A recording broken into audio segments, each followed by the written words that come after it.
snacks. Yeah, that kind of thing. But I like this direct feed one. It's really nice. I need to get. I drink 4 of these a day, man. I need to get my Camelback out of storage. 128 ounces of water a day. So that minimum. holds 32. Yep. So yeah, you are refilling that thing constantly. Yeah, man. That's why I just got me one of those Bubba jugs. Bubba jugs? Oh yeah, have you not seen those? They're insanely huge. Yeah. And it's your entire water intake for the day. Yeah. Well, we have definitely been live for a while, so welcome to the video. Before we get into recording the podcast, hopefully you enjoyed our water bottle conversation.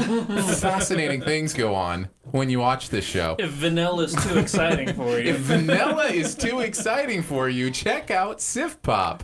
What I love about that is it's like a recommendation. It's like it's like a diss, couched in a recommendation. It's my favorite review or critique ever. That's so funny. And it's against us. Right. Yeah. What does it say about us? That's just great. I love it. I know. So welcome. I can tell here that a few people are watching. Feel free to pop up in the chat, say hello. We would love to hear from you. This is the time of the show where we can talk more directly with you if you're watching the YouTube video. If you're watching it after the fact, make sure you comment then as well, because we will certainly check those comments too. So I wanted to make sure you knew about that. But we're going to get into the show, Stranger Things 3. And we will not spoil it on this episode, on this video. We will spoil it on a separate video, which is coming soon. But not on this one. Very soon. So if you haven't gotten a chance to watch all of it, that's okay. You should be safe. And then other than that, we will be talking about Stuber, which also came out. So we'll be doing that, reviewing that as well. And then some other fun stuff, obviously. So, Yep. Phil, what are you thinking? You ready? Mm-hmm. All right. Well, I'm going to close this out. And then... Live from a bunker. You should do it one time. That'd be hilarious. You want to write your own, like your own? I'll do it today. Intro or I have one written for today. You gotta let me know ahead of time, and then you can write because all this brilliance that's about to happen here. Actually, this isn't brilliant at all. I set that up way too much. That is expectations now. Because there are people watching right now. This is what's crazy is probably the least funny or interesting. There's no puns. Like this is just the most straightforward. Where we talk about things you want us to talk about. Exactly. We'll go ahead and do it though, and then if there's a week, just let me know. You have a fun little intro. We'd love to have you do it. Okay.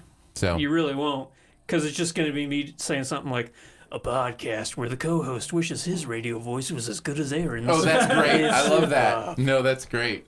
No. In fact, I love that so much we're doing it for this episode. That's your they all die. Yeah, they all die. It is my they all die voice. All right. So look for the cue from Phil and then take us away with the intro, Andrew. Cool. I gotta get the monster down.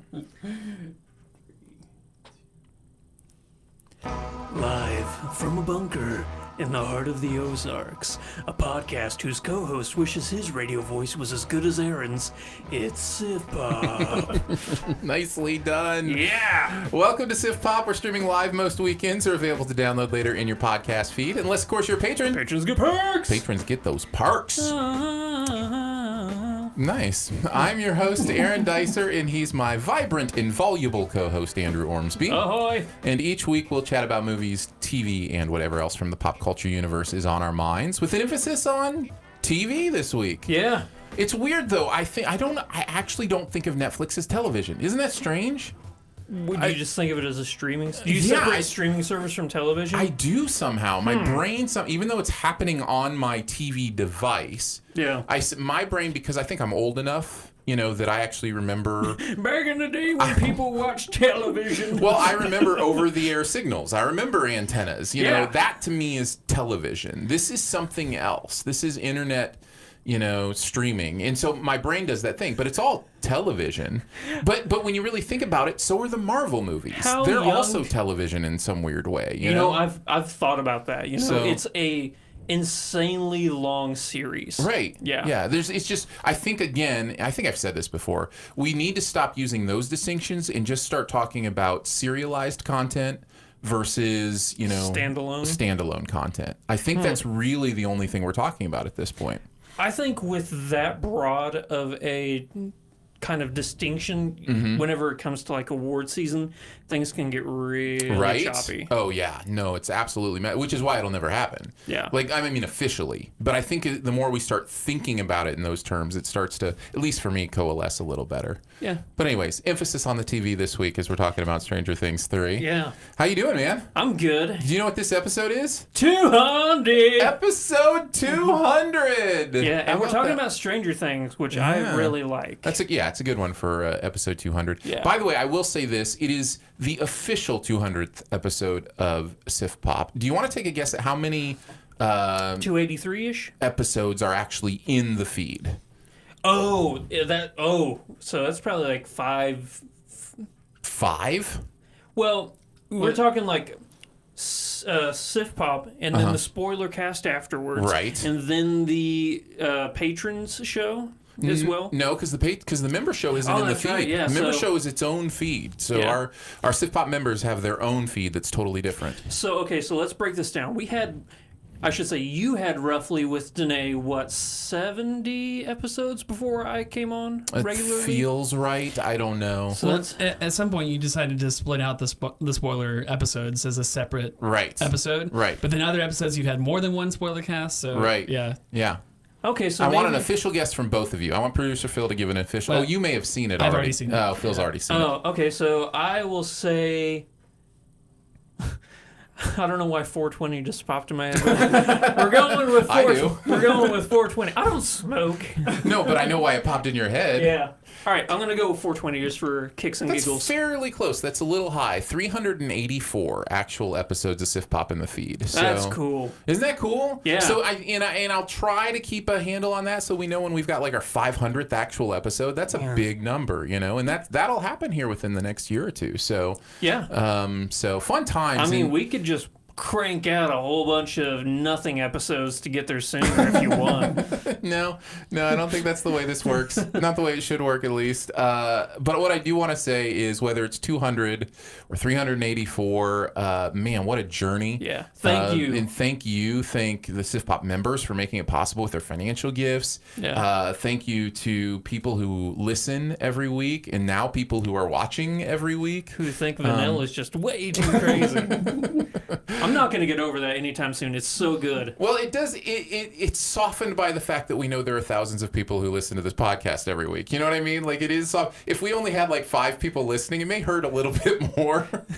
But it's one of those things where, there is an audience who does like our vanilla, know? So it makes it a little bit easier.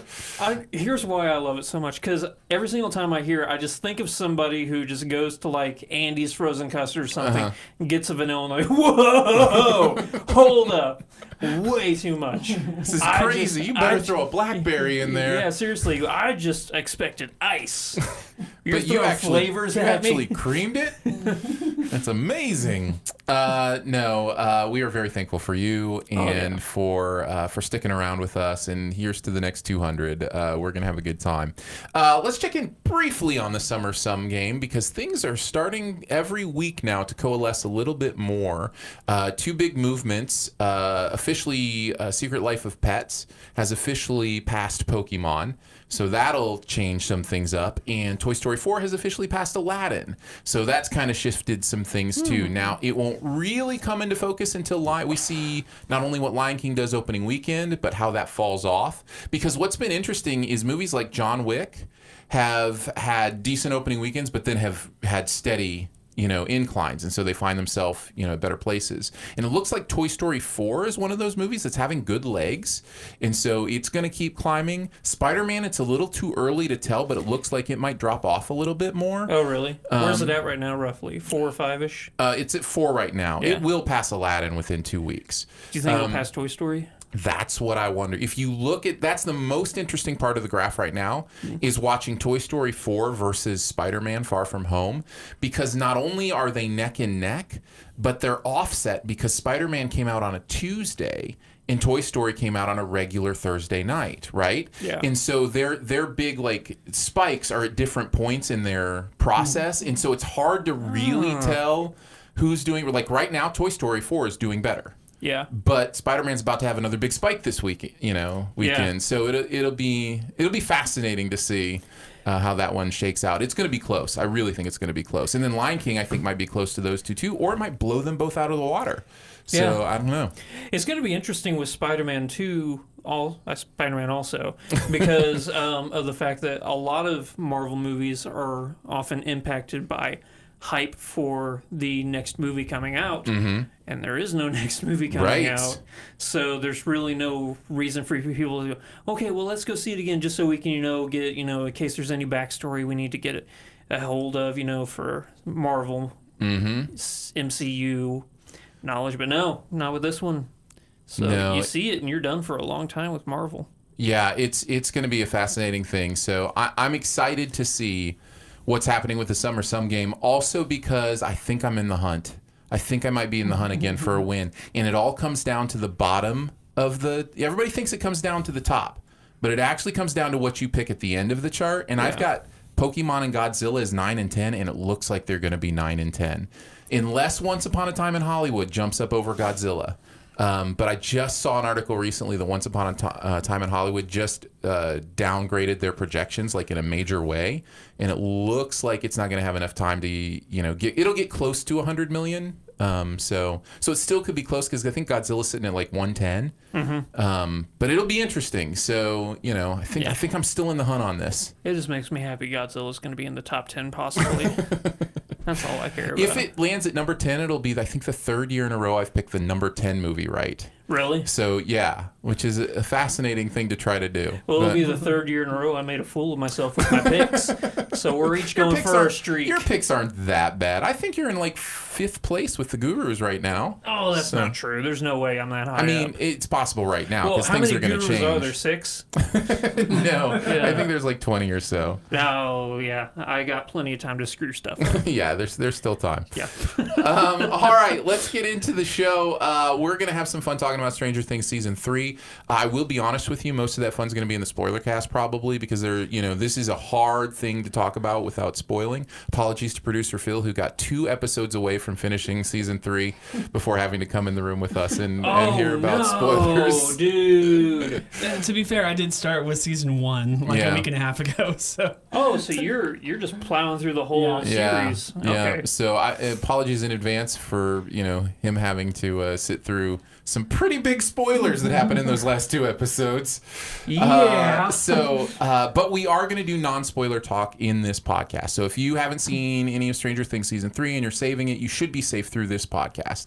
The next podcast in the feed, hold on to that till you're all the way through and then listen to that. Yeah, it's not going anywhere. Yeah, we're also going to talk about Stuber, the new Kumail Nanjiani and Dave Bautista buddy, kind of movie. Buddy comedy. Say buddy cop drama, but it's not really. Not really. It's more buddy comedy kind of thing. Yeah. And then, of course, we've got a Sift Quest that is super good. Yeah, Sift Quest about the Oscars. We've got our any Sift Quest where we get to imagine we have power is one of my favorites. Yeah, we were just talking about stroking our egos and stuff like that. Right. Yeah. If you want to know how to get on the Sift Quest, make us gods. Yeah. That's basically how it works. Yep. Or send us a video that we can play, or audio clip. We love those kind of questions. It's just more fun to hear the questions in the people's voice, right? Like it's more personal. It feels more personal that way. So so excited for that. I got a hair that's curling up and going in my nose. Really? Yeah. You didn't have to say that. This is an audio podcast. Nobody can see that. I know, but I can just imagine you looking at me like, why is he keep touching his face? I'm like, I can't stop getting tickled. Have you just not trimmed in a while, or are you just letting it grow out? I just I trimmed it nice and smooth for my date yesterday. So yeah. And it's just grown that much since then. You're just the Jeremiah Johnson of You know, of this podcast. it's weird. I know we're really going off topic. No, I here. want to talk about this. That's why I said I Okay. said Jeremiah Johnson. I never Because it's really... been fascinating on Twitter to watch this. But go ahead. What? My beard? Yeah. Oh. I just never really thought of myself as a guy who could really grow facial hair all that quickly. Yeah. Apparently I am now. That's nice. That's fun. Yeah. I thought you were going to talk about the Jeremiah Johnson thing. Who's Maybe Jeremiah you're totally Johnson? unaware of this because I know you're not on Twitter or whatever. Yeah, who's Jeremiah the, Johnson? Do you know the animated, I've got to get this right, animated GIF. Yes, animated GIF from Jeremiah Johnson. Phil shaking his head. Listen, you got to go with the official, right? You got to let Webster's tell you. So of the guy shaking his head like... man, it's hard to do without a visual. It really is. I apologize. Oh wow, I wish we had an outlet where we could actually, show images and videos and stuff. I mean, I know who Jeremiah Johnson is. It's the Robert Redford movie, but I don't know this. So here's the thing. GIF that you're talking about. Here's the thing. The thing is this. A lot of people thought that was Zach Galifianakis. But it's Robert Redford. Okay? I can actually see that now that I'm thinking about it. Right. So it's this weird thing where Zach Galifianakis and Robert Redford do not look alike, but because it's this low-res thing and it's kind of the look on his face is kind of a Galifianakis look, people just assumed it was from something Zach Galifianakis made that they hadn't seen. So a lot of people thought it was actually Zach Galifianakis. So there was an article. Yeah, that's the one. That's the one. I think I've actually seen it where he's just nodding. Yeah. Like, Yeah, exactly. So you can show that to our video viewers if you want, even though this is an audio podcast. That's okay. It's an audio podcast, so they don't get special treatment. No. Apparently not. Anyways, Aaron says it's been fascinating to watch the backlash against like film people are like, how can you think that's Zach Galifianakis? That's Jeremiah Johnson. It's Robert Redford. He's a blonde hair. He's like, where did you think Zach Galifianakis was in the woods? And I'm sitting this whole time thinking, what a snob you're being. Like the idea that somebody would have to have seen all of Zach Galifianakis's movies and not know that, you know what I mean? Like it's just this weird thing of like, I don't know. I try to live my life where I don't make fun of people for their ignorance, right? Like ignorance is something, you don't know what you don't know. There are plenty of things I don't know.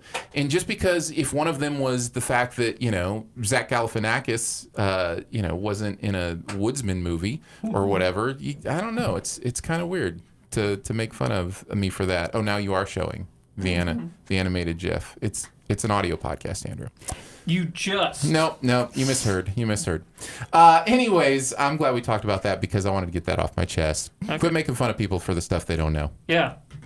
It's my job. It's Andrew's job. Yeah. Anyways, every week I like to kick it off with some Do We Care? Every single week I scour the internet to find out what is going on in the entertainment world. I pick 3 topics for us to discuss, and we must decide, do we care or not? Number 1, HBO Max is now joining in the streaming service wars. Yeah. So they're going to have Warner properties, DC Universe properties. I thought I heard DC Universe was staying out of the HBO Max thing. It's staying in. They're just not changing anything with it. Oh, A lot of people were concerned that HBO Now was going to be like taking over DC Universe and like changing the properties, which me, in my mind, I was thinking, Swamp Thing? They're going to save Swamp Thing? No, they're not. So then I'm trying to remember. There was a couple others that were actually joining in. It's going to be in the higher end of streaming services, as far as price-wise anyway. Yeah. Because what HBO Now is $15 a month, I think, something like that. Mm-hmm. It's actually going to be cheaper for me in the long run because paying for HBO Now as well as DC Universe Online, having those, collaborated into just one. Now, we don't know that for certain because what I heard is they are considering a price increase for this service. Oh, yeah, it's going to be roughly like $20 a month. Okay, like they that. have said that? I didn't know they had officially said that. I'm ballparking it here. Okay. So they haven't officially said. I will say this. If they go to $19.99, I think that's ridiculous. I think they will take themselves right out of the streaming wars at $19.99. Disney is coming out with $7 a month. 5 times as much content at $6.99 a month. Like, I just, like, welcome to the competitive free market, HBO. Yeah. Here's the other thing I don't understand about this. The branding is HBO Max. So Warner is so convinced that HBO is the strongest brand of what they have that they're going with HBO as the brand of this streaming service. But it's a culmination. But because it's an umbrella, because it's everything, I really feel like they should have come up with a new name, you know, and then put HBO under it. Because the people who love HBO, they're going to subscribe to it for the HBO, but people who see it as HBO Max are just going to be like, well, I don't need HBO. Yeah. I mean, you know what I mean? Game of Thrones isn't a thing anymore. Right. There's that surface level of branding that I just think this is a real mistake. Yeah. So I think they should have created some sort of an umbrella brand that would cover the whole thing. Having said that, I am paying for HBO already. Right. And I'm paying for DCU. So if the price works out to where I get extra stuff on top of it, I'll still get it. Yeah. You know? Yeah. And that's the thing. It's a lot of confidence they're putting in that name, though. Are they really just, are they really just putting all their chips in on people like me? Or do they even find themselves to be a competitive, you know, with this upper echelon of Netflix or Disney? Or do they see themselves as like a secondary tier? Of course they see themselves as first tier. Everybody does. Really? Of course they think they should be first tier. Like it's one of those things where that's the blind spot. The blind spot is they don't realize they are fighting for that one slot that's left of the 4, maybe 5 that people are willing to subscribe to. Yeah. Netflix, Disney, Amazon are locks, right? And Disney's not even out yet, and it's a lock. It's a lock, right? Yeah. So you've got that 4th slot, and guess some of the names that are competing for that 4th slot: Google, Apple, Warner, Universal. Like this is CBS All Access. CBS is a Viacom property, right? Viacom is one of those. You know, they will be competing.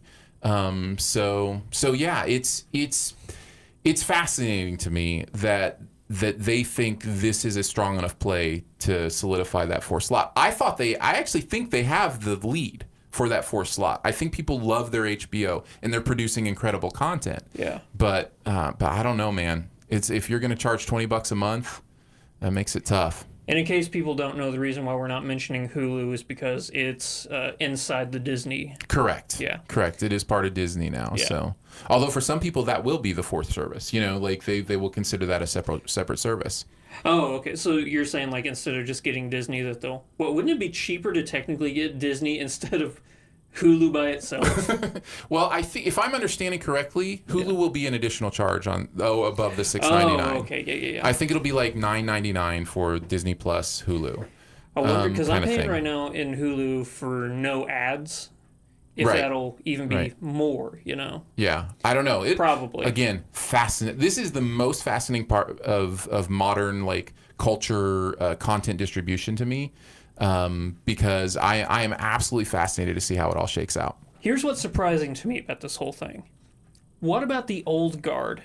Why have we not been seeing them? I'm talking like Dish Network or, you know, all these other, you know, classic ways people were, you know, getting content. Why are we not seeing a push from them? Do you think it's because they're run by old people who are just set in their ways, or do you think it's just we don't know how to adapt? I think you can draw it down to one single moment that happened. I don't know exactly. I could look it up, and maybe even Phil could look it up. But there was a moment in the history of Dish and DirecTV where they were going to merge. Do you remember this? No. Dish TV or Dish Network and DirecTV had everything set to become one satellite company, and the government disallowed it. Oh yeah, it's a monopoly. It said it was a monopoly. And Dish and Direct argued, I think rightly, that it's not a monopoly in content distribution. It's a monopoly in satellite, but satellite is only one piece of this content distribution.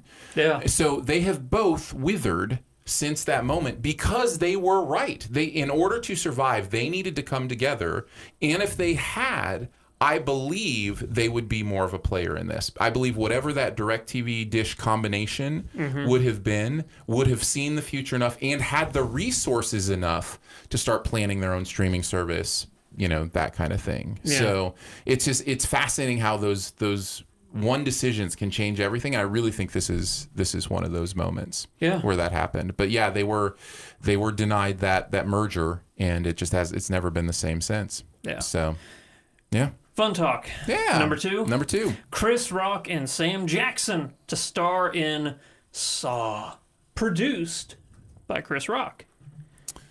Interesting. We talked about Chris Rock actually producing a Saw movie, but now we've learned that it's actually going to be both him and Sam Jackson starring in it as well, with Sam Jackson playing his father.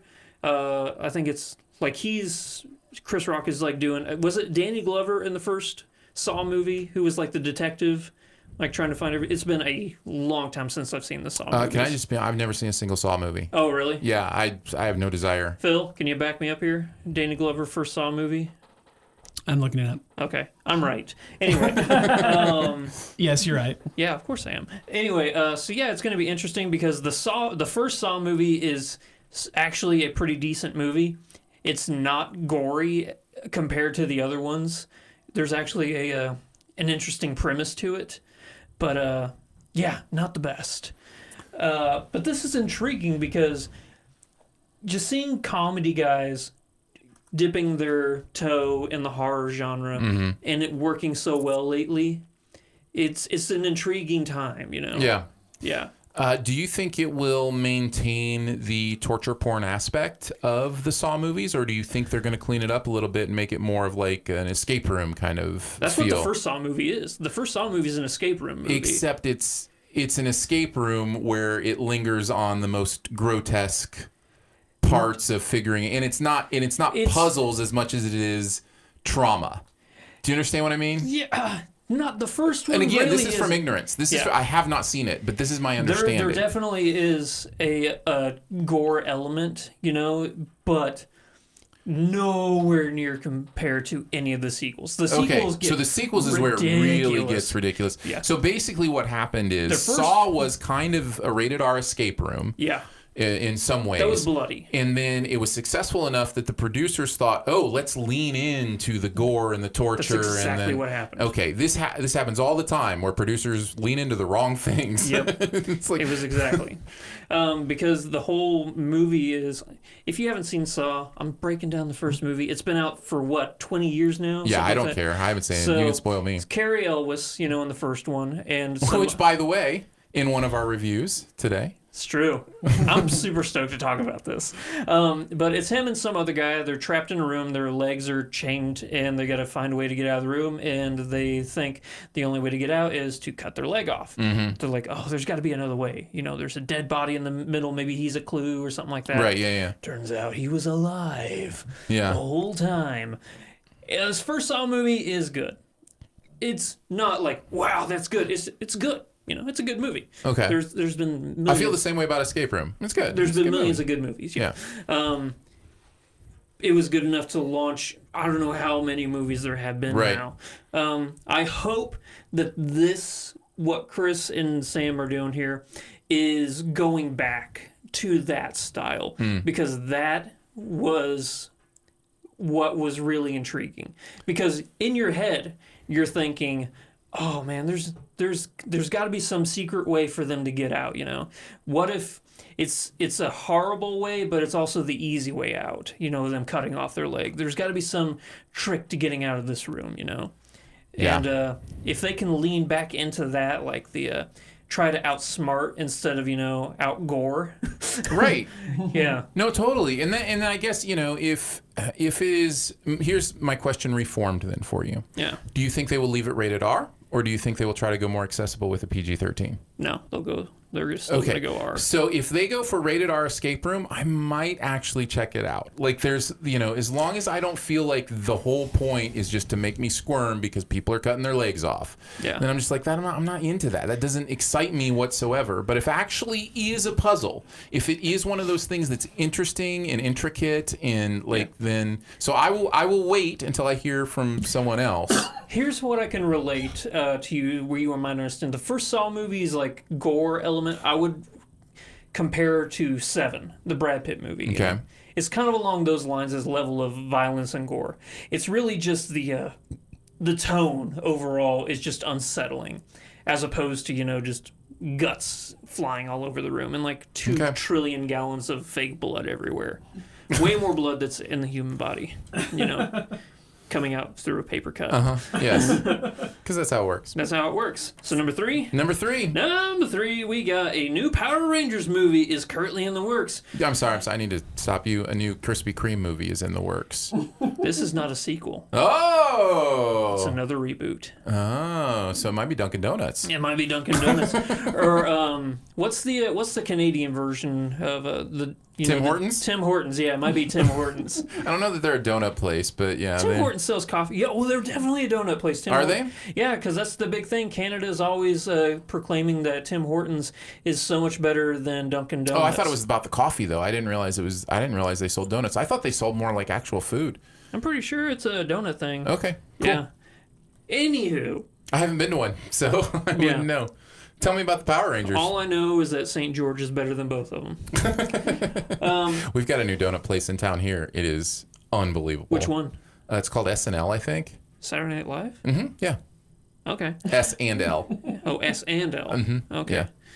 But anyway, yeah, I can't make a pun out of that. I tried for like a second, but if I lingered any too long, it wouldn't be worth it. Well, it's the relationship combination of Steve Harrington and 11 is SNL. Okay. So there we go. All right, continue. So yeah, interesting. Is it too soon for a Power Rangers reboot? Yeah. Of course. Was the first one bad enough to where you didn't need a sequel? No. It No, was good enough. that's my thing. Yeah. The first one had a lot of promise, right? Yeah. Why not build on that? Yeah. I like the first one. Yeah. I mean, yes, it is the most blatant product placement in the history of filmmaking, and that's not an exaggeration. Like, not even, it is literally the most blatant product placement ever. Yeah.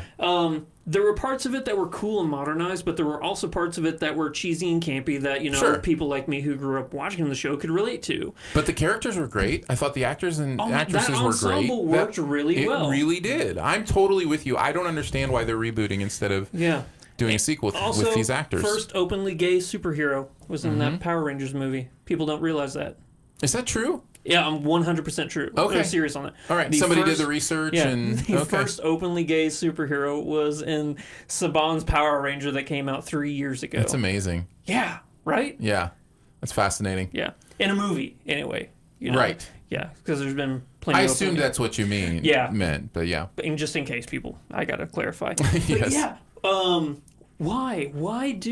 I mean, I wanted a new Power Rangers movie. They set up sequels with that one, with the, they kept talking about Tommy, and the Green Ranger, which I would have been super stoked to see because Tommy was always my favorite. The Dragon Ranger. Oh, I just want that dagger. Phil, do you remember the dagger? The Green Ranger's dragon dagger. Dun, dun, dun, dun, dun, dun. It's a dagger that he turned into a flute. Nice. And then the flute. It's an ocarina. Yeah, It's an ocarina, yeah. And then he would summon a dragon droid from the sea. Wow. But And you're right. The movie that came out 3 years ago, very intentionally at the end of that movie sets up a sequel. Yeah, absolutely. Yeah, Yeah, we will never see that movie now. I know. The cast was good. Speaking of the cast, the Red Ranger, Jason. Mm-hmm. He's in Stranger Things 3. We're talking about him today. Right. Yeah. He's a good actor. That whole cast meshed well together. It was you can tell how into this I am and how frustrated I am. Yeah, it's fascinating that they would pour money into redoing everything instead of just kind of continuing something that kind of worked in a lot of ways. So that's interesting. Now, unless this is because I don't know if you know this or not, Aaron, there are different versions of the Power Rangers. I have no clue. Okay. I'm not up on my Power Ranger ephemera. There's Power Rangers, which is the classic with the dragon or the dinosaur droids, and then there's train versions. They go Train versions? They go really dumb. Is it because they choose you? Yes. There's so many different versions of Power Rangers over the years that they've come out with. That's fascinating. I don't know if it's when they talk about reboot or something like that that's what they're talking about. We're gonna go with one of the more, because Power Rangers is still on TV. Yeah. So I don't know if they're just going to do whatever run they have right now, if that's what they're doing. But no, the classic one is the one that everybody loved because it was stock footage from the Japanese show when they were in costumes, and then whenever they weren't in costume, they used the American actors, and it just somehow, I never knew that as a kid. Yeah, no. They it's pieced so it all bad. together to make it work. Yeah, exactly. That's hilarious. I think they did that with one of the Japanese game shows, one of the first like versions of Wipeout. I remember there being Most Extreme Elimination. Yeah, something like that, where it was a show in Japan first, and then And they just dubbed it. They just dubbed it and had American announcers who would be announcing instead. Yeah, I think it's Most Extreme Elimination. So that was always fascinating to That me. was a funny show. All right. All right, but you know what? What? That's gonna wrap it up for Do a Carrot. Very nice. Let's get into it. Let's go back to Hawkins for Stranger Things 3. Doesn't make sense. I closed the gate.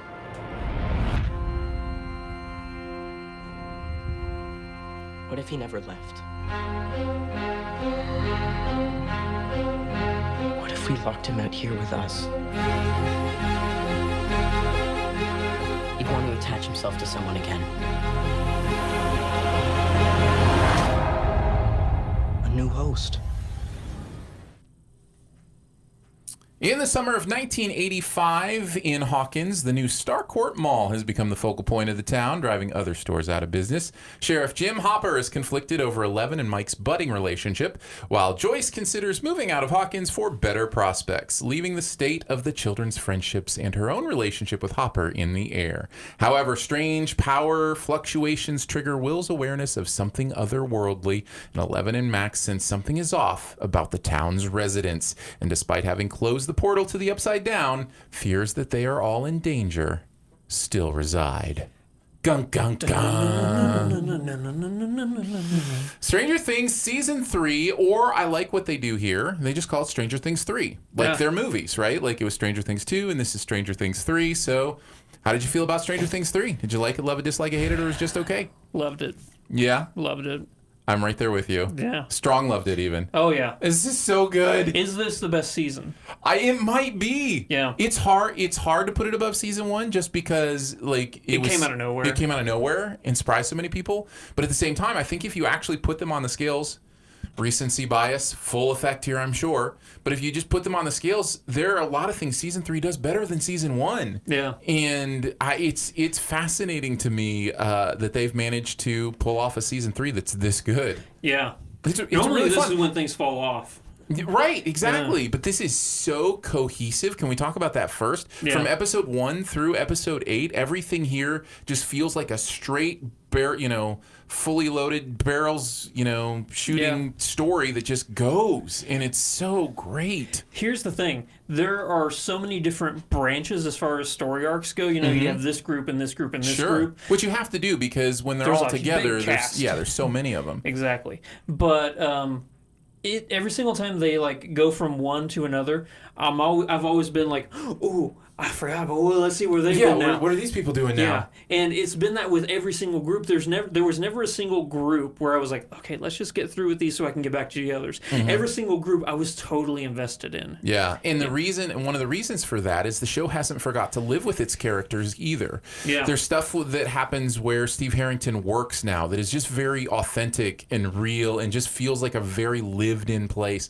This show, for all its kind of 80s aesthetic, and I don't even just mean design, I mean actual aesthetic of filmmaking. Yeah. Because they are making these seasons like 80s movies. The way they use tropes, the way they use different things is very much the way 80s movies would do it. And they are not shy about references. And man, when we get to spoilers, like there's some very specific things I noticed in this that I'm just like, man, you're not shy. Like you are shameless, man. And I don't care. Like it's Absolutely. so fun. Oh, there's a scene in the final episode of this season. It might be my favorite moment in the entire series. Yeah. And it's just so fun, put a smile on my face, and it's so out of place, but so perfectly placed at the same time. I can't wait to hear what it is. Oh, there's no way you don't know what it is. I mean, I don't know what it is yet. Oh, yeah, of course. Yeah, it's so perfect. I loved it so much. It made my day. I can't tell you how many times I've watched that scene over and over again. Yeah. Yeah. That is a great scene. The Dustin Steve buddy duo is my favorite thing to come out of Stranger Things. Oh, yeah. Because these two guys, that's perfect timing, Phil. You are good. It's an audio podcast, Andrew. It's an audio podcast. Yeah, you keep saying that. But it's something that came out of nowhere in season 2, and it's something I didn't know I needed in my life, but I totally do. Yeah. Because, they really didn't spend that much time in season 1 together, Yeah. Well, and the addition of Robin to that group is she's so good. She's so great. She might be one of the best parts of this season. In a cast full of great parts. Yeah. You know what I mean? Like, it's nobody's stealing the show because everybody's so good. Yeah. I do have a weak link in the cast, and I think we all probably do, just somebody that you don't feel is connecting the way that the others are.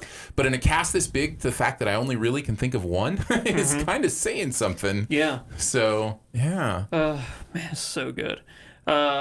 Like you said, the nostalgia, I was afraid that, it would kind of wear on me, but it doesn't. They always find a way to make you excited, about tropes. Like, I don't know if this is a spoiler to talk about the big red scare, I think in general we can talk about the Russians are involved in this one. Yeah. So and that is very much an 80s trope. It's very much an 80s trope. Right, yeah. And, but here's the thing. Whenever they do a classic 80s trope, it's always in a smart way. It's always something that's believable, Well, but again, it's smart enough to where you could conceivably buy into it. Here's the fascinating thing to me about Stranger Things that we've already touched on, and you said the word believable, and I think it plays into it. The fascinating thing is it's not really believable. But what's fascinating about it is 80s movies aren't really believable. And the idea that this is an 80s movie at the same time as it is about people who lived in the 80s. Yeah. So you've got the double nostalgia of not only you're dealing with, oh, you remember that thing in the 80s? Oh, you remember that song? Oh, you remember that movie? But you're also dealing with, oh, you remember how in movies in the 80s they would do this thing? Yeah. And that happens so much in this season. And when we do get to spoilers in the SIF spoil, obviously we'll be talking with, about more specifics, but it's just, that's the fascinating thing to me that they've done is they've created the nostalgia, not just for the 80s paraphernalia, but for the 80s style of movie making. Yeah. And they've glossed up the edges so that it feels modern. Like it doesn't, it's definitely technically more astute. Oh yeah, when you look at like the Demogorgons and the Upside Down, everything is, very realistic. But they're using those storytelling techniques that have kind of fallen by the wayside because it's just cliche, right? Yeah. Like in the fact that they make even fun. I go back to season 1, which we can do specifics from season 1 because people should have seen that by now, right? Yeah. Phil. There's Phil's seen season 1. Season he's only missed the last 2 episodes. I feel so bad for Poor you. Phil. You're just gonna have to earmuffs it for the spoiler for the SIF spoil. But you go back to season 1, and there's this moment where they're all drinking around the pool, and this party or whatever, and Nancy calls out Steve Harrington and is like, "What are you? Just some sort of bad boy cliche?" Yeah. And it's like at the same time, it's very meta because it's calling out this thing where that 80s movies that's where the cliches came from in some of these cases, you know. So I don't know. I am fascinated by it. I'm enthralled by it. It's great storytelling, if nothing else. Yeah. It's very understandable. I was never confused. I knew where everybody was. I knew what everybody's motivations were. I knew where they were going, what they were attempting to accomplish. I knew the possible things that might get in their way. I was, and yet then there are surprises that I didn't know were coming in the story. But I knew exactly how the characters would react to them because it's not confusing at all. So yeah, the tropes. It's weird because, like you said, the stylization of it. I'm talking about like CGI and stuff like that. Looks very modern. The way they react to stuff is very modern. It's very realistic. Like that's how people would react. But the setting and the vibe and the tone is very nostalgic. Here's something else I love about this, and they've done this in every single season. They tell you the plot of what's going to happen in the season, and always in the beginning. You just got to look at the D&D game they're playing. How have the kids not figured out that the story arcs in their D&D game is exactly how the show plays out? I'm like, it's right there in front of you. You've been saying it. So I've always been wondering, are they the ones actually creating? Interesting. Yeah. I don't know that this show is going to go. That is a more modern trick Yeah. than an 80s trick. And so I don't know that the show is going to go to that kind of thing. Yeah. I do have a very, very solid hunch about season 4 that I cannot wait to talk about in the Sif Spoil. So I think there are some subtle and even not so subtle hints about what might happen in season 4 that happened throughout season 3. I can't wait to talk about this in the Sif Spoil. I will say, though, I know we've been praising the crap out of it. Yeah. I think there's some flaws in this season. Sure, let's talk about them. There are some, I don't know if you would say glaring, but there are some prominent plot story arcs and stuff that are just there without any explanation. And I don't know if it's being set up for, a new season or whatever. Okay. But if you're going to go an entire season without explaining something, I'm saying it's a flaw. I can't say, well, in the future they could possibly talk about this. No, Sure. You gave me an entire season. You gave me 8-hour-long episodes. You had plenty of time to explain to me how this, why this, what this. Yeah. I can't wait to hear specifics because I'm racking my brain and I'm not thinking of a lot of flaws like that. So it'll be interesting to hear what you have to say. Yeah. My weak link, unfortunately, and again, when we talk about child actors, we basically just kind of say it quickly and move on, because there's a lot of growing still to do there. But I think Will was the one that was kidnapped in the first year, right? Yeah. Yeah, I think Will's the weak link. It's hard it's hard for me to connect with him. He had that one scene though where he's in his little hideout.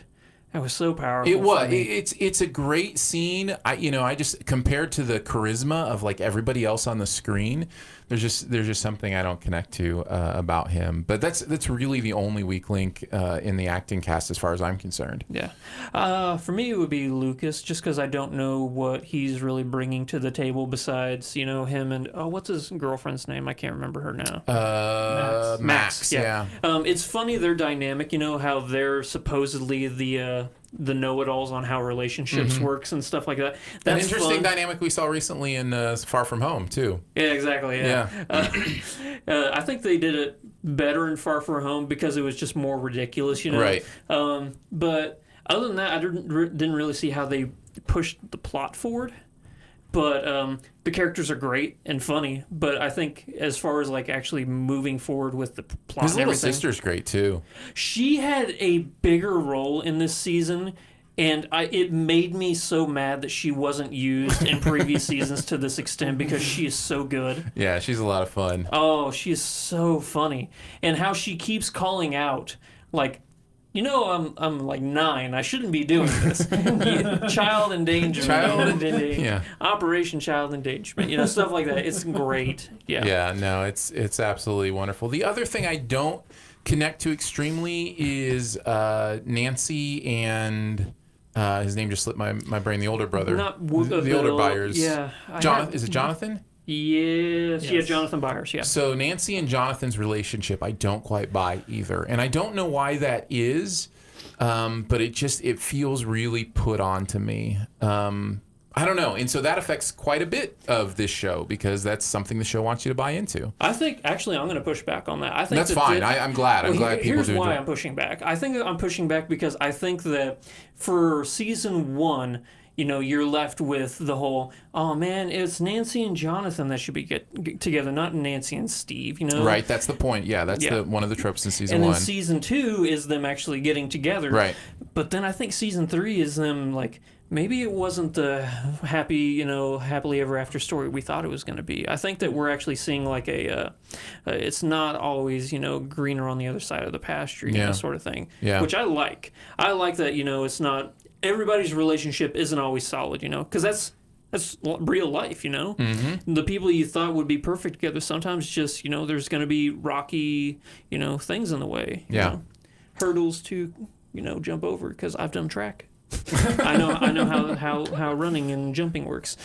I don't really have much else I want to dive into until we Jake do Busey. the Sif Spoil. just want to give him a shout out. Shout out to Jake Busey. Yeah, it's always good to see a Busey in something. Oh yeah, you can never have too many Buseys. No, you can never reach Max Busey. I'm waiting for them to actually cast Gary Busey as the Demogorgon. Like if the Demogorgon ever gets a voice, it should. Hey. Sauerkraut. So strangely enough, for your one last thing, I guess we should say stick around through the credits. Yeah. I think that's where a lot of theories are going to be, culminating from. You know what I love about Netflix? One of the things I love about Netflix is when you have to stick around through the credits because they don't have pop up. Yeah, thing. they don't have to pop up the next episode in 5-second thing. Yeah. Until they know they're done. So I it's always click on the screen and see how long the credits are, and if it's longer than normal, I'm like, ooh, something's coming. Yeah. Yeah. But also, like you said, there's never the continue next episode. Or sort of thing. the suggestion page that pops up or whatever. Mm-hmm. So I'm just like, oh, something's coming because they aren't moving me along. How dare you put a skip intro on Stranger Things? I totally disagree. I skip it every time. Are you serious? Oh yeah. Not me. I skip every TV intro every time. Once you've heard it, I can listen to that intro every time. Listen to it on Spotify. I want to get to the story. I've heard the song. I want to get to the story, and I can hear the song anytime I want. I can, It's just I want to get to the story. I think the Stranger Things intro reminds me so much of an emotional I think it's great, right? I'm not totally saying it's not great. Think it's great. But it reminds me of the MCU. Somebody will say something and then the Avengers logo will pop up and you go, oh, here we go. That's how Stranger Things is with me. It's just no. I'm like, ooh, here we go. I always get the goosebumps. I totally understand. I used to be that way. I really did, but I was that way in an age where we really couldn't skip through the intro, like the X-Files. I cranked that intro every time it happened. Totally, yeah. But anymore, I'm just like, tell me the story, man. Get me to the story. If I want to hear the song again and see the red letters zooming in, I will. I'll do that on my own time. Thank you. So in season 2, they had chapter 7, The Lost Sister. Okay. The episode everybody hated. Yeah. Do you have a least favorite, an episode that you just look at and you're like, that's the one, it just didn't work for me? No, I honestly don't. I'm the same way. I'm hearing people say that about what episode was it? It was an earlier one, number 3 or number 2. That was just it was a nothing episode. But I disagree. don't remember that. I don't remember any nothing. It seemed like something was happening all the time, and it was a great rhythm. Because it wasn't like you were so something was always happening to the point where you were just always anxious. Yeah, it would break it down, and they'd have those beautiful moments. And every time there's a moment, there's something on the screen that is a nod to something or is nostalgic for some reason, or there's always something keeping my attention and making me happy. So, for some reason, this season seemed shorter than all the others, and I had to go back. That's because it's better, I think. Yeah, it just because I couldn't stop watching it. Really? Yeah. That I was like, man, this seems like it was over pretty quick, and I go back, I'm like, well, yeah, they're all 8 or 9 episodes, so yeah. But yeah, I can't recommend enough. If you're a Stranger Things fan, you're more than likely, there's no way we're going to praise it so much. But if you're Phil, who 2 weeks ago hadn't watched a single episode of Stranger Things, Shame. No, I mean, Shame. Just do it. I'm just telling you, this is really worth an invest on Netflix. Is this the best Netflix series? Ooh, interesting question. I would probably have to do some research. I'd probably have to sit down and actually... we'd have to determine because my first instinct would be Black Mirror, but Black Mirror didn't start on Netflix. I would still count it because I think it was only one season that wasn't officially one and a half, 1 or 2. I think it was actually 3. Really? I could be wrong about that. That was BBC. But, yeah. So that's probably my instinct call is to say Black Mirror is the best Netflix series. But I'd have to see everything down in front of me because of how good season 3 was. Because you can't. It's really difficult to put a series in a contingent if they only have 2 seasons. I think with 3 seasons you can get a pretty solid idea of how good a show is. I think honestly that it might be the best. It might be the best Netflix series. Yeah, I like Black Mirror. If Jessica Jones had continued off that first season, probably would say Jessica Jones, but I didn't necessarily care for the other seasons. Arrested Development is technically a Netflix show now. No. Okay, but see, that's very similar to Black Mirror, so I think the majority of Black Mirror, though, has been on Netflix as opposed to BBC. Now that, I think that might be possible at this point. I guess I did just come out with a second season on Netflix. I think Narcos is great. But I would put Stranger Things above Narcos. I think Glow is great, but I would put Stranger Things above Glow. I actually dig the OA, especially season 2. Ugh, I hated the OA. Yeah, season 2 is really good though. If you So say. Josh571 in the chat was saying Master of None. I do like that show, but I wouldn't put it above Stranger Things. Right now I'm debating Ozark, which is really good. I really enjoy Ozark, and I still think Stranger Things would be above that. Really, only thing, if I'm looking at this, is Black Mirror. That would be the only one I would really consider above it. Yeah. So you talk about Big Mouth, maybe Big Mouth. It's a hard show to recommend, man. It is. It definitely is. You gotta know. The What about person. Russian Doll? Russian Doll was great. I only Not enough saw- time yet? No, here's the thing. I only saw 3 episodes of it though. Yeah. Because I'm like, I just saw Groundhog's Day, and then I just saw Happy Death Day to You. Mm-hmm. So the whole dying and then doing over again thing. It was kind of. I was inundated. It came out at a time when I was like, man, they're really leaning into this trope right now of, doing days over, I also dig Dear White People. I think Dear White People is really good too. So Haven't that's seen that's definitely worth a watch. But there's a lot of good stuff on Netflix. I think of the 3 seasons of Stranger Things, and again, I have not seen the last 2 episodes, but Poor Phil. even not seeing those 2 I feel so episodes, bad. I think this is the funniest season they've had. I've had more laughs in this season. Yeah, a lot of good humor. Yeah. Definitely a lot of good humor here. Mm-hmm. Well, there you go. There's some thoughts on Stranger Things 3 that we have for you. And we will move on to chat a little bit about the movie Stuber. Official police business? Just going to see a friend. Take this. Oh, I am not touching that. It's a baby gun. It allows you to fire it while crying. Is this an Uber? Get angry! Stop that! Why are you laughing? Own it! Get to the police! You shot me! You got shot in the leg. Good for you, man. You're such a first guy.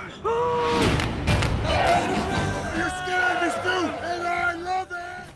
When a mild-mannered Uber driver named Stu picks up a passenger who turns out to be a cop hot on the trail of a brutal killer, he's thrust into a harrowing ordeal where he desperately tries to hold on to his wits, his life, and his 5-star rating. This is Kumail Nanjiani and Dave Bautista doing a buddy comedy together. And did you like it, love it, dislike it, hate it, or it was just okay? Hate is a strong word. I don't. We're already in a great place. I love that we start here. Here's the thing. I didn't hate this movie. 'Kay. But I literally can't think of anything I liked about it. Okay. Well, I'm firmly in and didn't like it. Yeah. But I can think of some things to say nice. Good. So I will. This is not a good movie, though. It's not. This is not a good movie. I was actually really looking forward to this. I'm very disappointed. Yeah. It is one of those kind of movies that makes you challenge your preconceptions about actors and I was thinking Dave Bautista might actually really be a good actor, and then I come out of this movie, I'm like, I think I was wrong. I think he just had an off movie. I think he was great as Drax, and I just don't. He's bad in this. Yeah. Isn't he? He's really bad in this. Yeah. It's very rough. There's plenty to talk negative. Let's start with some sunshine, which I guess only I have. I realized why I didn't hate this movie. Because the plot reminds me so much of Collateral, which is my top 10 favorite movies. Fair enough. And I'm like, oh yeah, that's why I didn't hate it, is because, it had kind of an homage to one of my favorite movies of all time. But at the same time, whew. Yeah, I will say this. I liked Kumail Nanjiani. I think he is hilarious, and I think through this movie, he has the only moments where I'm like, oh, that's funny. That was a funny line. That was a funny moment, and it's always Kumail, and it's always his delivery. It's not the writing in this movie. It's always his delivery. And I'm a Kumail fan, and I thought he was funny in this. I didn't laugh or even break a smile at this movie at all. I don't think this movie's funny. With Kumail's character in particular, screaming does not equal comedy. There's a lot of screaming in this movie that they think passes off as something funny. But it's more than that, Andrew. There are moments where Kumail makes these throwaway jokes that are really clever and hilarious. There are just these moments where, you know, he says something that's so extreme, but he says it so matter-of-factly. I love his personality. And I mean, our theater, I don't know about yours, our theater, there were a lot of laughs. My wife in particularly probably laughed every 8 to 10 minutes, and it was always at Kumail. It was always at something he did or said. We had a deadpan theater. Did you? Yeah. That's unfortunate. I did go at 11 at night, so... Yeah, well, things can be funny at 11 at night. Normally Sometimes even normally funnier. that's when things are really funny because you're like, Right, apples. exactly. You know, Started to get those everything's tired funny. giggles. Yeah. So that's a point of disagreement, I think. I thought it was funny only because I think Kumail Nanjiani is funny and this movie is not. That's how I would say it. But you didn't even think he was funny. You didn't think this movie was funny at all. So No, I really didn't. It's a shame. I had such high hopes for this movie. Yeah. The premise, you know, like I said, it's something I enjoy. But it's also, you know, like all these two guys, you know, you have the big guy and the little guy is always a fun, you know, pairing. I don't think the chemistry between these guys works. that's another thing. It's bad. I don't know if it's Dave or if it's just both of them together. Because I've seen them on talk shows recently, and I thought, I was like, oh man, these guys are going to be great together. They're you great know? friends. Did you Yeah, know this? They're yeah. like after this movie, they've kept in touch. They hang out. They do stuff together. Yeah. Why is that not showing on the screen? How do you mess that up? When actors have great chemistry in real life, Yeah. that has to translate to the screen, and yet somehow you're right, it doesn't. And I also wonder if part of it is how stupid this plot is. I mean, this plot is inane. It makes no sense. Nobody's doing things that make any sense to their characters or what they would really be doing. Everything feels forced. Yeah. The Dave Bautista, you know, is a giant jokes are just forced and cliche and awful. Yeah. You know, he wears those. The whole glasses seeing thing is just a complete waste of time and a miss. And the whole movie rests on it as like it's this big, you know, plot point. I'll say this. As somebody who's had LASIK surgery, Yeah. they really didn't do their research on how LASIK surgery works. Well, you get the sense they don't care how anything works. They just wanted the plot to do the plot things they needed the plot to do. Normally, you know, I say this for movies that have a grander scale than this. If you set up a rule for a movie like the universe, you have to consistently follow the rules. Right. If you're saying that Dave Bautista can't see in this movie, then he has to consistently throughout the movie, you know, not be able to do things. There are scenes where he's like, what is that over there? And then he'll do something like 3 minutes later, like, oh, this you obviously can see now. Yeah. And then he's like, no, I can't see again. And I'm like, you got to make up your mind. It's That's not bad. how LASIK surgery works. No, it's really bad. And they yada yada this relationship with his daughter that's supposed to be important, and yet the movie doesn't treat it like anything till it needs to. The yada yada, the possible romance with Kumail and this girl too. That Yeah. is, you know, And his work situation is supposed to be a big part of it, and that's yada yada, and it's just like, it is one of those movies where I'm like, something happened. I don't know whose fault it was. I don't know it may have been just a combination of everybody trying, you know, fighting for their thing, and this is what ended up on screen. But man, the finished product is not great here. So. Yeah. Also, if you are going to go through the trouble of getting a martial arts expert like Aiko to be in a movie, Okay. use him. Because the guy doesn't speak English. So having him say, like, what, 1 or 2 lines throughout the entire movie, you know, you're not building up a villain here. You're building up a fight scene in the future. So there's really no drive, pardon the pun, for me to actually want to finish this movie. I don't know. He's the most cliched black and white villain you've ever seen. Drugs. Bad drugs. Yeah. Get bad drug man. By the way, we don't pardon puns here. We elevate them. So you don't have to have your pun pardoned. But I don't have kids We'll or a promote it. family, so whenever I do it, it just comes off as, you know, a poser. We promote puns. We don't pardon them. Yeah.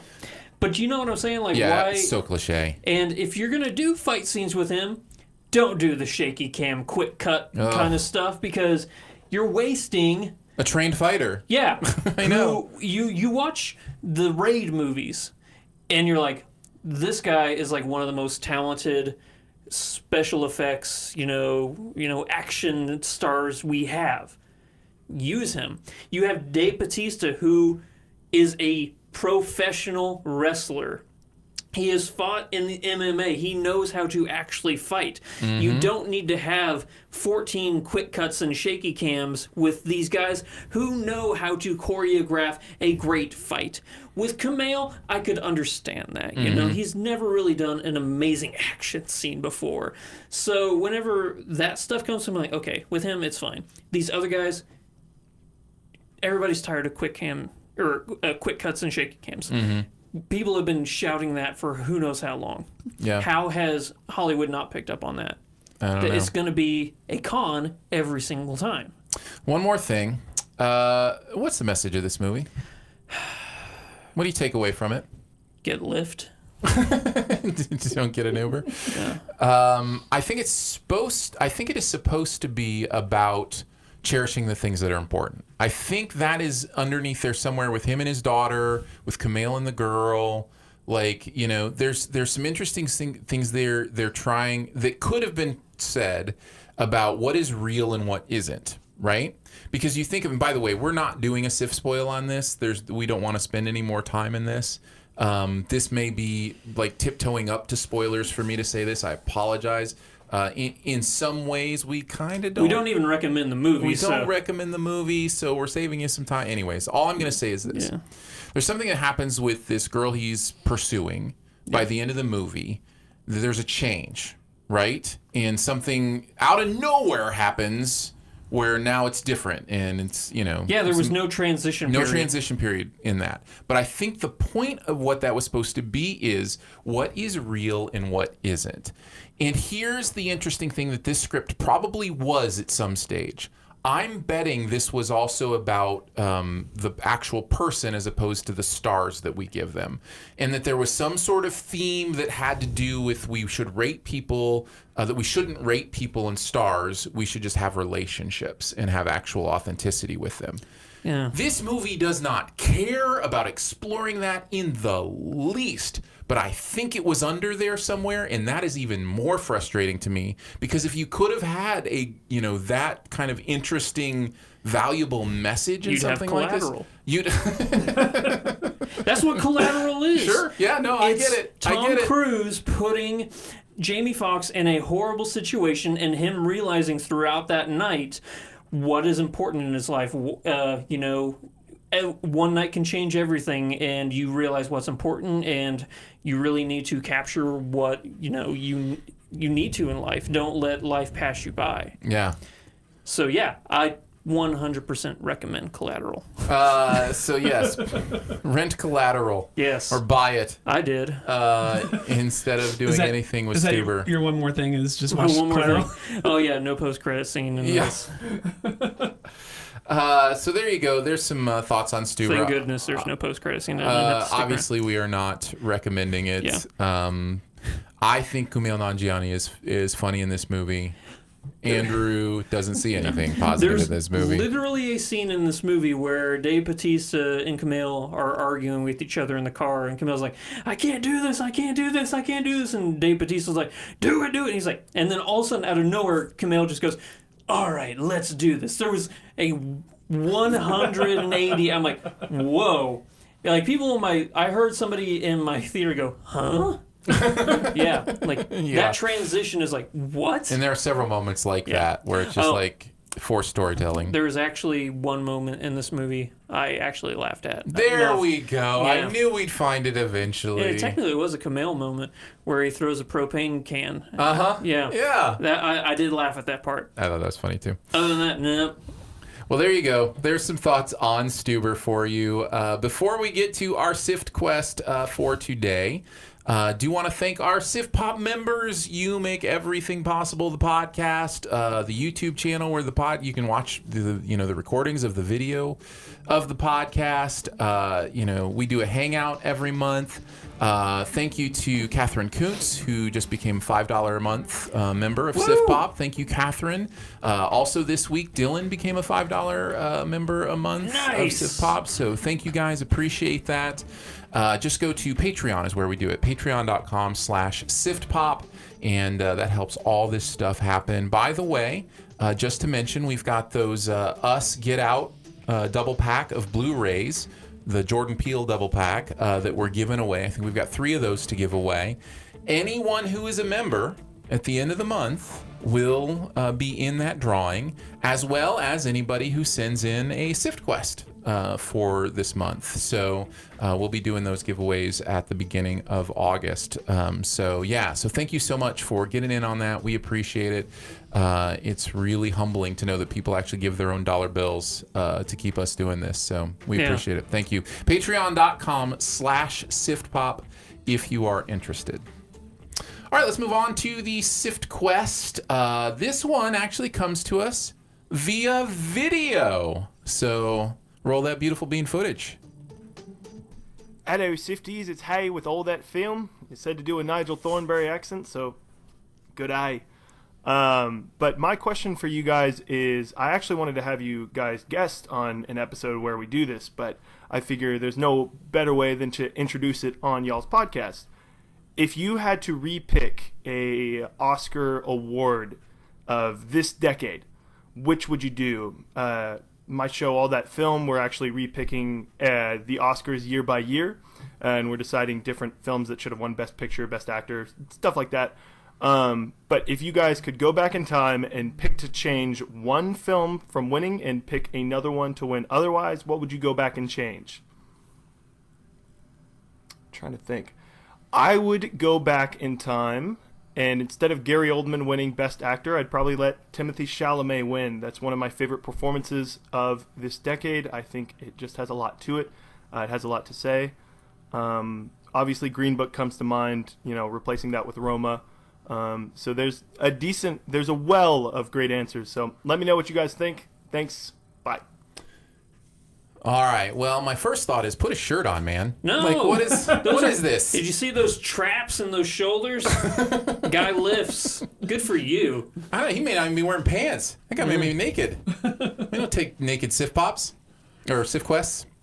Do you do a naked? Is it Sift Quest through Naked and Afraid? I'm not wearing pants. Why can't well, that's he? true. Fair enough. Yeah. If Andrew doesn't wear pants, I guess you don't have to either. Exactly.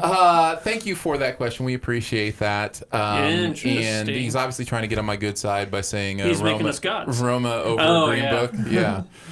So here it is. We get one Oscar winner we can change. So let's each of us talk about first the ones that weren't the one we decided on. So as we are gods, and we can change history. Which are the ones we considered? Yeah. So why don't you start? What's one you considered? This is one that you're not going to agree with. That's fine. Yeah. I don't know that you'll agree with mine either. They all are within like the last 5 years. I'm going to change Best Original Song from 2017. I'm changing La La Land City of Stars. Oh, come on. To Drive It Like You Stole It from Sing Street. I mean, really? Really early. I like Sing Street. Drive It Like You Stole It's great. Yeah. City of Stars is better. But continue on. No. Okay, this is one that I'm going to be saying, obviously. I'm changing Best Picture Moonlight to Arrival. That's not a bad choice. I mean, man, why don't I like Moonlight? I don't know. I'm not a huge fan either. Okay, but so many people are. And I feel bad. I'm like, it's one of those things we say all the time. I wish I saw the movie you see, or right, something like that. Like there's something there. I know there's something there. Whenever I watch that movie, I'm like, there is something there, and I know it's there, but I can't see it. But other people can. I would change it back to La La Land if it were me, but that's fine. Hey, you had your Oscar win for a couple seconds. Yeah, I had a couple seconds of that win. Yeah, Arrival didn't have anything that year, so. So those were what you considered. Yeah, I got 2 more considerations. Okay, go ahead. Yeah. Real quick, I'm changing in 2015 Best Supporting Actor. I'm changing Mark Rylance to Stallone. Interesting. Because he killed it that year, and Bridge of Spies is one of the most forgettable movies ever. I like Bridge of Spies. Really? Yeah. Oh, that's a nothing movie to me. Yeah. You keep saying you are changing these, but you aren't, Andrew. As this god, you only have the rights to change one. So you're considered. I considered changing. You considered changing these things. I just want to be clear. You can't actually do it. Here's one that it was so close to being the one I changed. I considered changing Best Animated Feature from Big Hero 6 to the Lego Movie. Ooh. I was so close to picking that one. That year was interesting, right? Wasn't there a third one that was a... In the chat, someone just said How to Train Your Dragon 2. Yeah. That was a fascinating year because I loved all three of those. Like Lego wasn't even nominated. Do you remember that? Well, Lego Movie won. No, it didn't. Sorry, let me finish the sentence. Yeah. Lego Movie won the Critics' Choice Award for Best Animated Feature. Yeah. So again, Andrew, another example of how we're picking the right movies. Although I didn't vote for it. I voted for Big Hero 6 actually. Oh. Thanks, Aaron. But that was a fascinating year because we voted Lego Movie. The Oscars didn't even nominate it, and ended up going with Big Hero 6.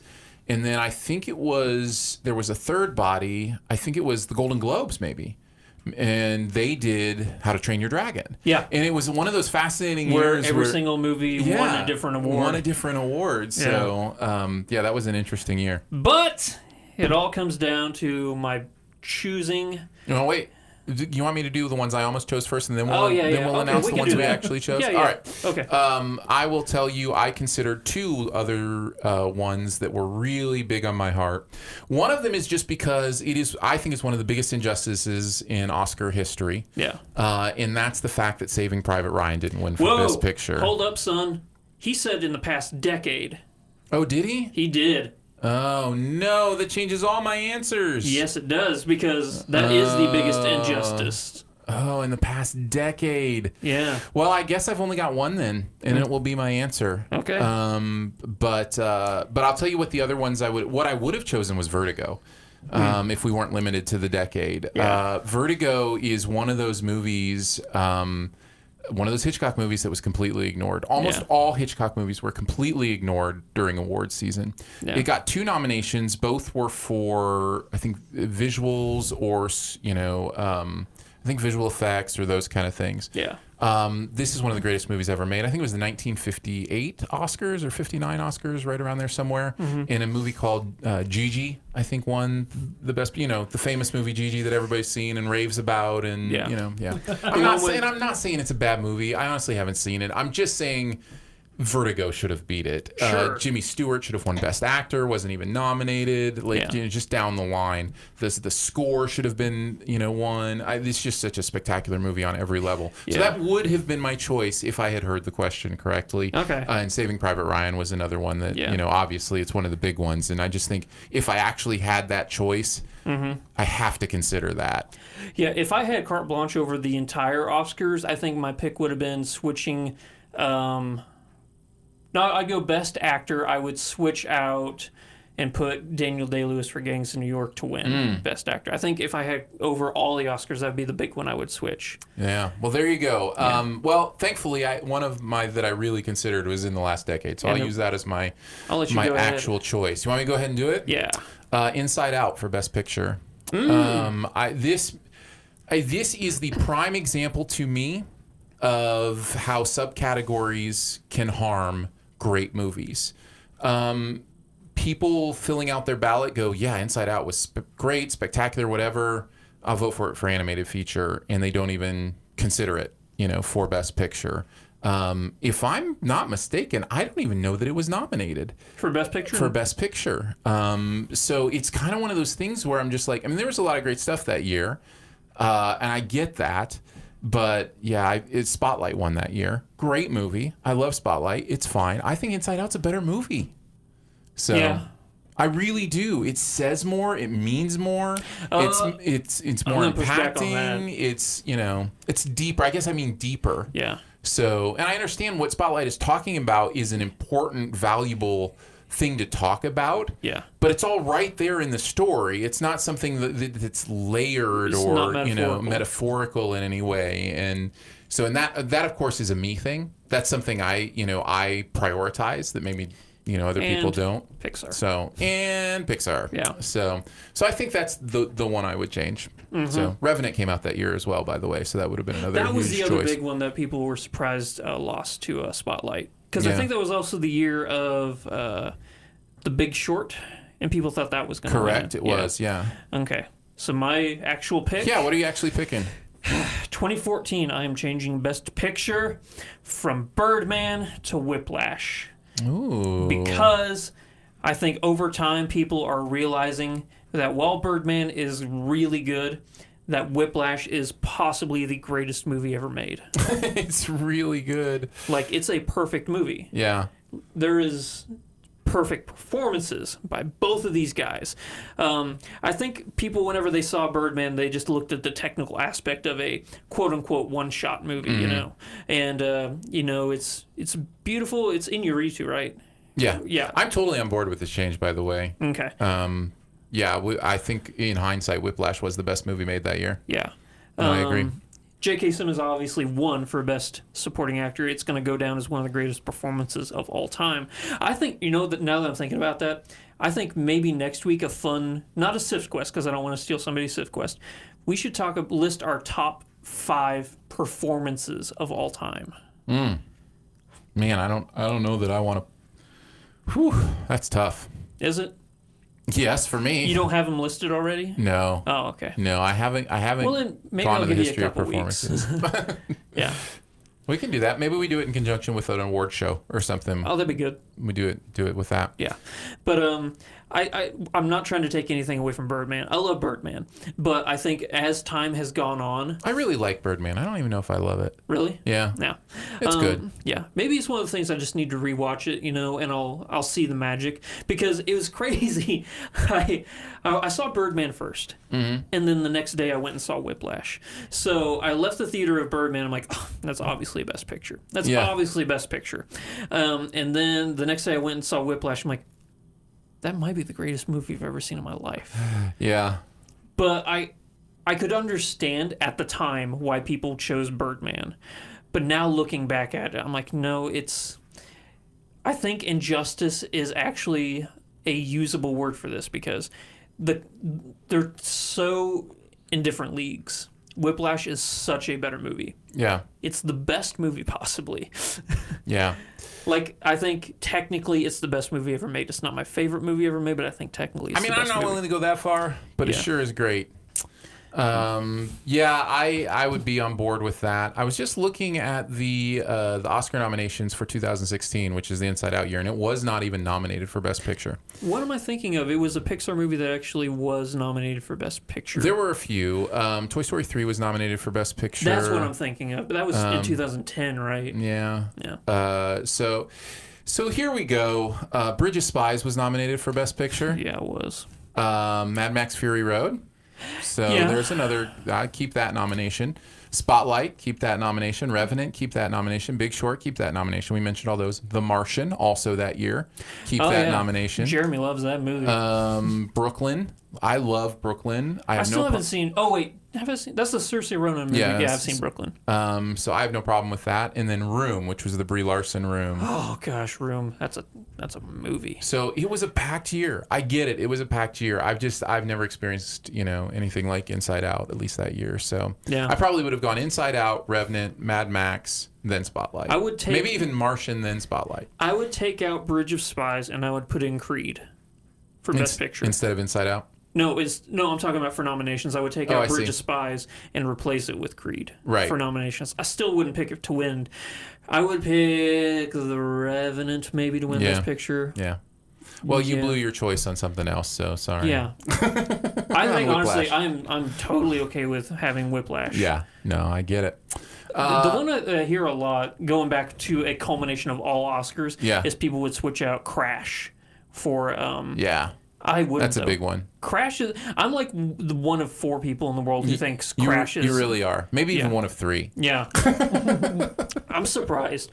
I want people to see what I see when I see that movie because that's like a top movie for me. Yeah. And then I hear people are like, "Man, Crash, really? That movie was horrible." I'm like, "What?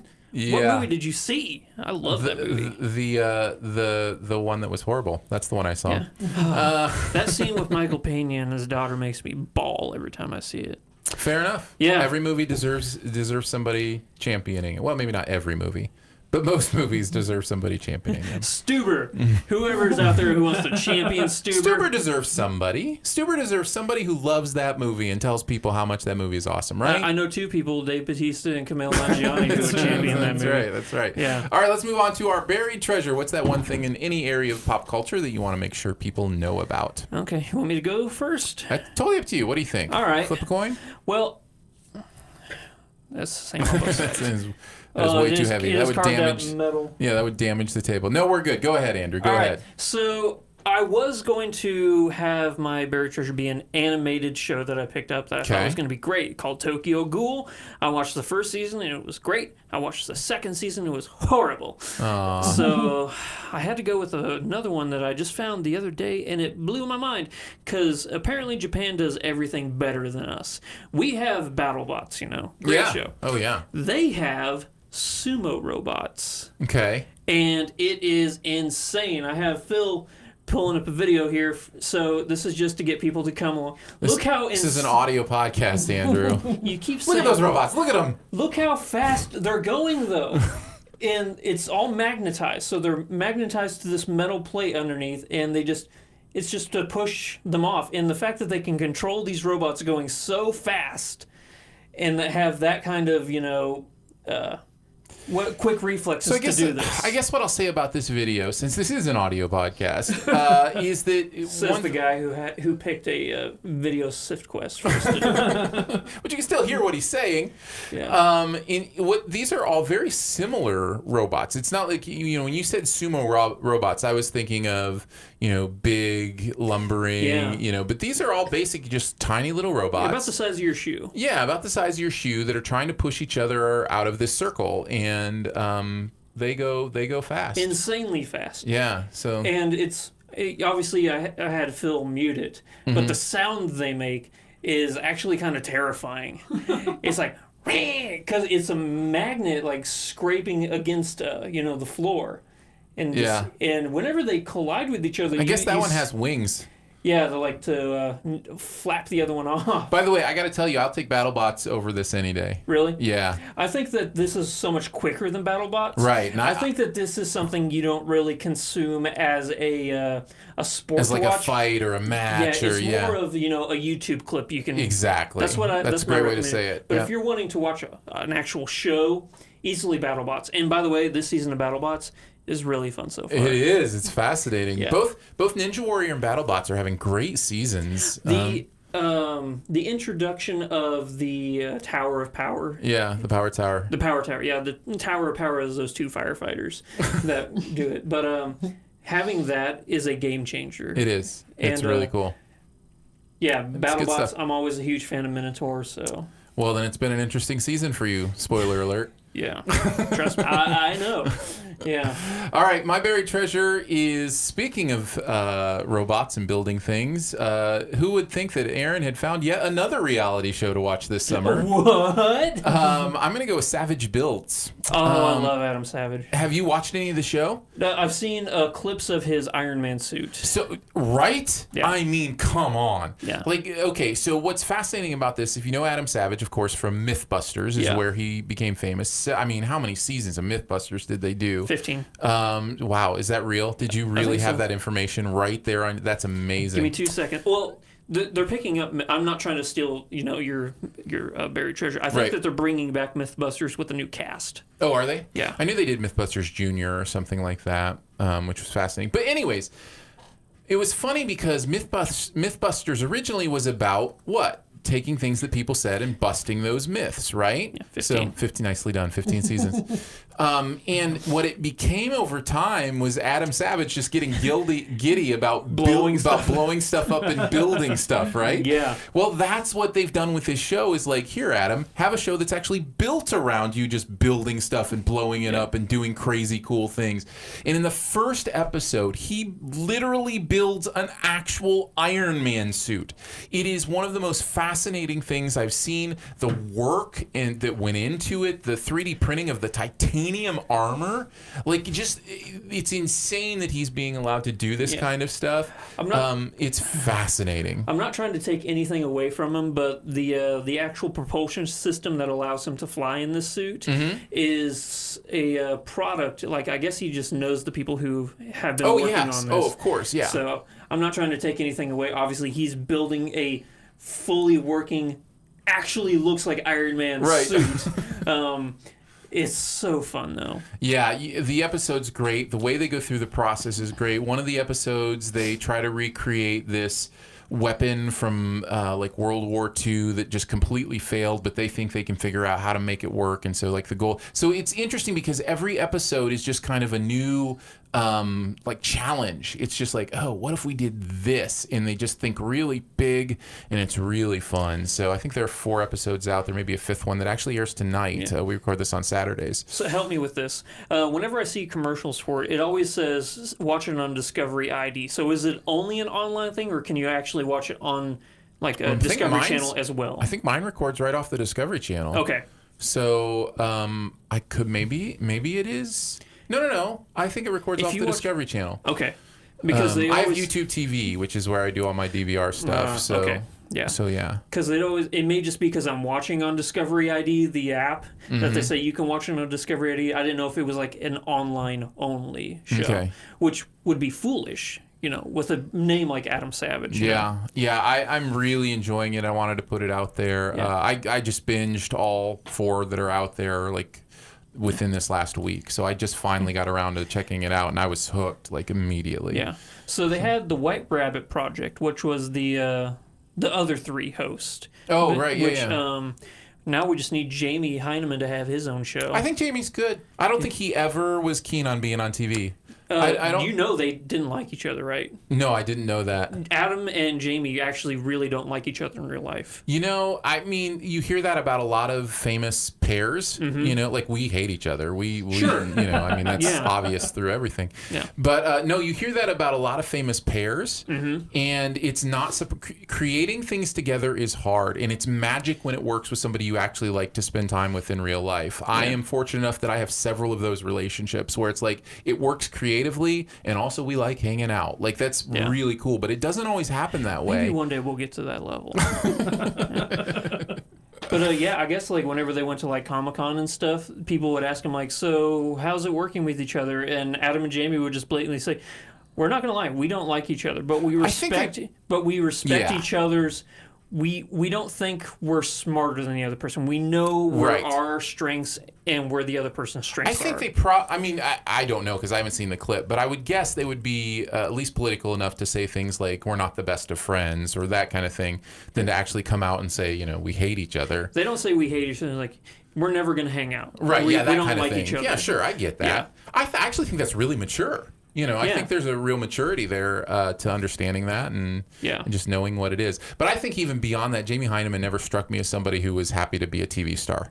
It's like one of those things where it's just like he was a great co-host because you can make fun of him. He just wants to build stuff, and he has a walrus mustache. I mean, what more do you need? Adam's the one that has the big personality. Exactly. And that's why I think the show is going to have some legs to it. I have met Adam Savage as well. Really? Yeah. Is he as fun as I think he is? He was great. He was awesome. Had a great conversation with him. So he's a cool guy. Yeah. So there you go. We did it, man. Woo! We did a podcast. Yeah. That was actually a really fun podcast. That's our Iron Man suit. Yeah. Every week we come in here and we toil away at building a podcast for you. Yeah. It's hard work. We're like a Mach 1 podcast still, though. One day we'll get to the Mach 11. That's right. We'll get there eventually. A nanotech suit that physically doesn't work, or be ready for the nanotech podcast from SiftPop. It will be coming soon. Yeah, the TV is actually just gonna come from nothing. Yeah, that's what nanotech is, by the way. Yeah, something from nothing. Yeah, that's obviously how it works. Thanks so much for joining us today for SiftPop. It is part of the Studio DNA Podcast Network. You can find out more about other shows on the network at studiodna.media, or you can search Studio DNA in your podcast player. Huge thanks to Andrew for hanging out today. Appreciate you being here. You can check him out at Flick Freaks on the social medias. Post once every couple months. Thanks to producer Phil for doing the magic. Yeah. Absolutely creating in this visual space, in this audio space. He does it all. So thanks for hanging out with us, and thanks for sitting through some Spoilers from the last 2 episodes of Stranger Things 3 in the spoiler cast. Yeah, we're not even there yet, and I feel bad for him. Much love and gratitude as well to our members of SiftPop. You make the magic happen in a very real way. Support starts at $3 a month. There's different levels with different perks that come along with them. If you'd like to support us, you can go there and check it out. We hang out every month in a video hangout. You get your own bonus episodes. Bonus episode this week just kind of came out of nowhere. The Google Home device. The Google Home device decided to patch in Dustin from Stranger Things out of nowhere. We had a fun conversation with him. We had an interesting conversation, and so we're going to try to. Phil's going to try to do his magic on that and put that in the member show somewhere. And then we also had other conversations that I thought were interesting and fun. So so all that's in the member show, and that has its own podcast feed, by the way, for our members. All that happens at patreon.com/SiftPop. You can also connect with us through email at feedback@siftpop.com. You can help the podcast out in a huge way by commenting, rating, leaving a review, all that kind of stuff. Apple Podcasts, a very great place to do that. Throw some stars at us. And finally, if you're having a good time, your movie-loving friends will probably like it too, so let them know about it, and that listening is much easier than throwing a gun accurately. We'll be back with some spoiler chat on Stranger Things 3 next up in your podcast feed, and then next week, we've got The Abomination. I don't know, I just thought I'd throw that in. That is Disney's remakes. I'm just trying to be the people who think every Disney remake is awful. We're going to talk about Lion King. A little indie film. A little indie film called Lion King. All right. Thank you for hanging out with us on video as well. I'm going to head back to the chat real quick, give some shout outs. Josh571 hanging out with us, commenting on a lot. Says Crash is so bad. We haven't I just waved hi to you. We haven't found the other 2 people. Another Netflix series I just thought of that's the very best is I Think You Should Leave. I think you should leave. So is that the comedy one? What's the comedy? I really enjoyed the comedy one. Is that what that one is? I always forget what it's called. Let's see. House of Cards had potential. House of Cards had potential. Jay Bourgeois. That's the sketch comedy. Didn't you have that as a I thought that's what it was. I just couldn't remember exactly what it was called. Yeah. I love that thing. Jay Bourgeois says Up was also nominated for Best Picture. Understandable. Rockman LP hanging out in the chat as well. Says Academy Awards are a strange process, aren't they? Really, it's incredible. They just got a new voting body, or they added some voting. Chables in the chat says I'm a big Pixar fan, but I really wish I saw in Inside Out what everyone else does. For whatever reason, it just didn't do anything for me. That happens sometimes. Although getting some love for Inside Out from the rest of the chat. Any love for Crash? No love for Crash yet. Let's see, who else was hanging out with? Striker Watch was also hanging out with us. That's a cool name. Says Tim's Donuts are better than Dunkin's, but worse than Krispy Kreme. So he has Krispy Kreme on top, then Tim's, then Dunkin'. I really don't like Krispy Kreme. Really? Yeah. Yeah. I do. I really do, especially when they're really hot. And if you have, I don't know if you've ever tried this, and this is probably just me, my super taster thing, but I have them snag me a hot one from before the icing. Super taster? Yeah. I have. Oh, no glaze? Yeah, with no glaze. Oh, it's just like melting dough in your mouth. It's so good. But yeah, the glaze and icings are too much for my extra taste buds.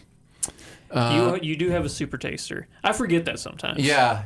No, I literally have a genetic thing. I actually want to take you to like Taj Mahal. We have an Indian restaurant here locally called Indian food's not my favorite. I know, but since you have a super taster to like get you a bowl of chicken vindaloo, like something super spicy, to see how the super taster would react to super spices. You know, torture is what you're talking about. Yeah. Okay, got it. Get you a big old bowl of wasabi from like Hinode or something. Hashtag Save Phil is trending to save Phil from the spoilers of those last 2 episodes. Hey, we need people to be talking about. We need to get him to play Eric in The Little Mermaid. That's that's what we need. Yeah, Hashtag Phil for Eric. Yeah. Ian Calhoun also hanging out with us says I love you guys. Just got into Shoe the Dough as well. Also great. So thank you, Ian. It's back, baby. Yeah, Shoe's back. And Buck says make sure you guys give an honest review. Friends don't lie. Remember. So we will certainly do that. So thank you, all of you, for hanging out. I think we gave an honest review today. I think so. I think it was very honest. We did not like that movie. That is true. Yeah. That is very true. We love that show. Thank you for hanging out with us on the video. We're going to shut this one down and then start off the spoiler one. So if you've seen Netflix's Stranger Things Season 3, feel free to join us on the spoiler cast for that, the SIF spoil. So we'll see you then. Bye.